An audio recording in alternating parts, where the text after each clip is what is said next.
তো গাইস তোমরা দেখতে পারতো সেটা আমাদের লঙ্কা স্টেশন হয়। তো লঙ্কা স্টেশন মানে ভাঙ্গা পড়ে। তো মানে কি বলবো তোমাদেরকে, সরকারের সিদ্ধান্ত হয় যে আমাদের লঙ্কা স্টেশনটা বড় হবে। তো এই জন্য যে রেলওয়ে স্টেশনের যে দোকানপাটগুলো সব ভাঙ্গা পড়ে, দেখতে পারতো যে সব মানে সব কিছুই ভাঙ্গা পড়ে গিয়েছে। এখানে অনেক অনেক দোকান ছিল, সব দোকানপাট ভাঙ্গা পড়ে যায় এখন। তো কোনো দোকান নেই যে এখানে যে থাকে বলে, রেলের মাটি যত দোকান ছিল সব ভাঙ্গা পড়ে যায়।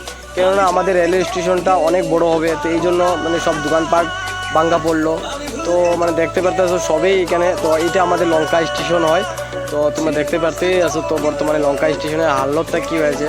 আর উনি যে ওইখানে যে দোকানপাটের যে মানুষগুলো ছিল অনেক কষ্ট করবে, কেননা এখন দোকানপাট তো জলদি তো পাবে না ভাই। যে যে নিয়ে নিয়েছে তো সেটেল হয়ে গেছে, তো তো পেয়ে গেছে।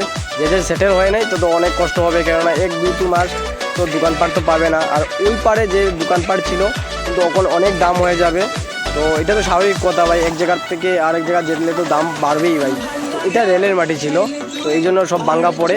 তো মানে ওই মানুষগুলোকে যে যে দোকান ছিল অনেক মানে কি বলবো, ওর সাথে কথা বললাম, ওর সাথে বললো যে অনেক প্রবলেম হচ্ছে, মানে দোকানও পাওয়া যাচ্ছে না। আর সিকিউরিটি মানে ডাবল হয়ে গেল, মানে ওই পারে দোকানপাটের সিকিউরিটিটা ডাবল হয়ে গেল ভাই।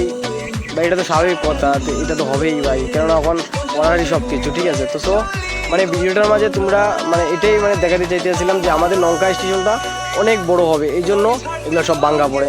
দেখতে আসছো ভাই, এই বাইটা রডটা কাটে নিয়ে যায় ভাই, ঠিক আছে ভাই। একদম মানে তুমি কি বলবো তোমাদেরকে যে এই রডটা রাখার কোনো প্রয়োজনই নাই, তুমি নিয়ে যাও ভাই, এই রডটা নিয়ে যাও, তোমার কোনো না কোনো কাজে লাগবে। তো তোমরা ইউটিউব চ্যানেলে যদি দেখতে আসো যদি সাবস্ক্রাইব করে দিবে।